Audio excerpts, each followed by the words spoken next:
축구 국가대표팀 주장 손흥민 선수의 아이를 임신했다면서 돈을 뜯어내려 했던 일당 남녀가 이틀 전에 구속이 됐죠.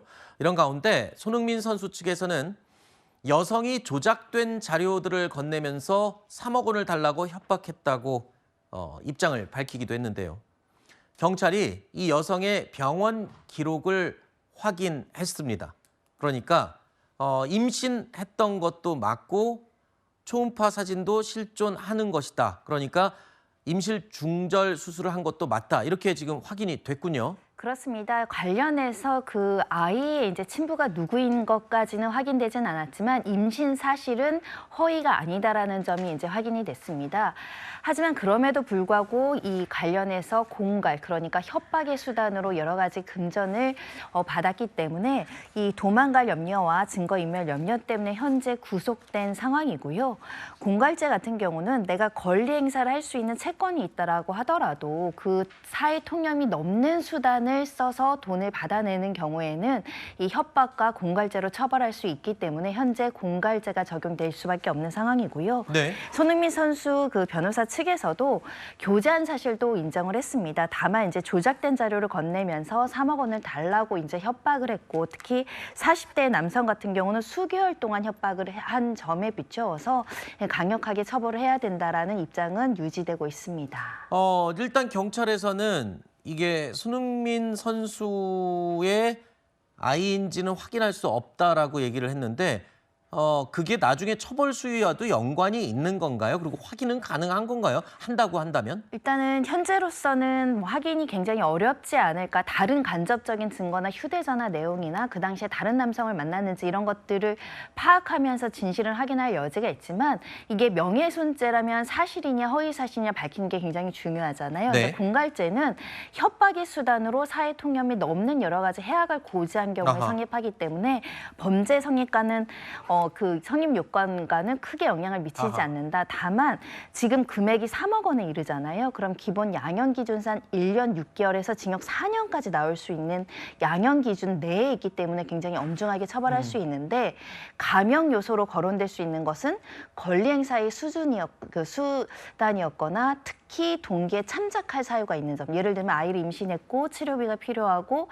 생활이 어렵고 이런 정황들이 있으면 좀 감형받을 요소가 있는데 실제로 치료비나 생활비 목적이었는지 또는 손흥민 선수의 아이를 가져서 굉장히 어려움에 처해졌었는지 이런 양형 자료들도 이제 검토돼야 될 것 같습니다. 그렇군요. 그런 점까지 다 고려가 되는군요. 선고를 할 때.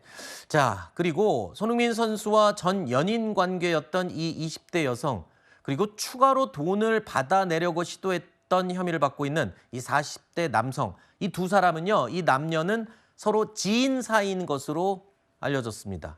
자, 그리고 지난 주말에 나란히 구속심사에 출석을 했죠.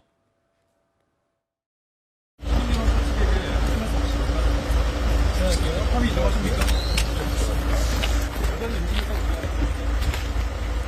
헌법 공모하신 거 맞을까요? 어떤 점 위주로 좀 설명하셨나요? 서동민 죄송합니다. 없으실까요? 죄송합니다. 혐의 인정하십니까? 예, 죄송합니다. 죄송합니다. 7천만 원 추가로 요구하신 거 맞을까요? 죄송합니다. 두 분이 공모하신 거 맞을까요?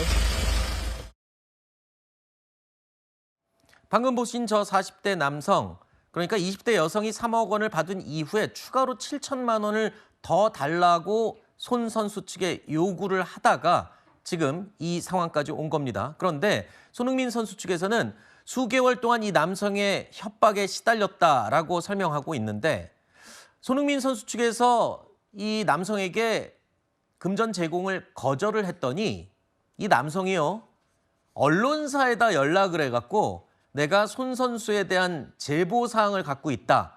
그런데 돈을 얼마까지 줄 수 있냐?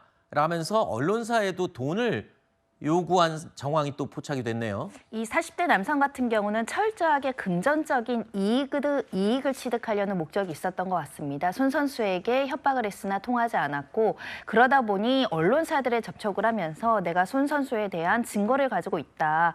이 제보할 내용이 있다라는 제목으로 이제 이메일을 보내거나 통화를 하면서 이제 살해금을 요청한 정황들이 파악되고 있었는데요. 네. 이 언론사도 여러 군데를 접촉했던 것으로 알려지고 있습니다. 언론사 측에서 증거를 보여달라 이렇게 이야기하니까 연락을 끊은 정황까지도 확인이 됐고요. 즉 돈을 받기 위해서 손 선수와 관련한 사생활을 유포하거나 제보할 목적까지 있었다 이렇게 확인되는 상황입니다. 네. 자, 이런 가운데요. 일각에서는 손흥민 선수의 전 연인이었던 이 20대 여성에 대한 인권 침해 논란이 또 제기되고 있습니다. 왜냐하면 일단 공개적인 모습을 드러낼 때 마스크만 착용을 한 부분, 그러니까 다른 피의자들 같은 경우에는 모자를 눌러 쓰고 마스크까지 착용을 하는데 아까 남성도 모자를 쓰고 있었죠. 근데 저 여성은 마스크만 착용해서 아는 사람이라면 자칫 얼굴을 알아볼 정도의 형상이 보였다. 그렇기 때문에 인권을 침해당한 거다. 그리고 또 저 여성의 옷차림도 또 논란이 되기도 했는데 경찰이 이에 대해서 해명을 했다고요? 네, 규정상에는 문제가 없습니다. 일단 모자나 마스크 같은 경우에는 이 피의자가 요청한 경우에 제공을 하는데 이 여성 같은 경우는 모자를 요청하지 않았고 또 마스크만 본인이 이제 착용하고 나간 것으로 알려지고 있어서 다소 얼굴이 일정 부분 노출됐다라고 하더라도 그것이 이제 경찰의 잘못으로 이야기하기는 어렵지 않을까 생각이 들고요. 특히 신상정보 공개가 되지 않는 대상이기 때문에 철저하게 가려줘야 된다 이런 목소리도 나오고는 있지만 또 철저하게 가려줄 경찰의 의무는 부존재하다 이런 말씀을 드릴 수 있을 것 같습니다. 이 복장과 관련해서 특별한 복장의 규정이 없기 때문에 이 처음에 본인이 입고 온 그대로 이제 언론에 노출됐던 것으로 보이는 상황이고요. 문제는 이게 노출되다 보니까 뭐 외모를 보고 비하를 한다던가 이제 댓글로 조금 악플을 쓰는 사람들이 있는데요. 또 그런 행동도 자제해야 되지 않을까 합니다. 네.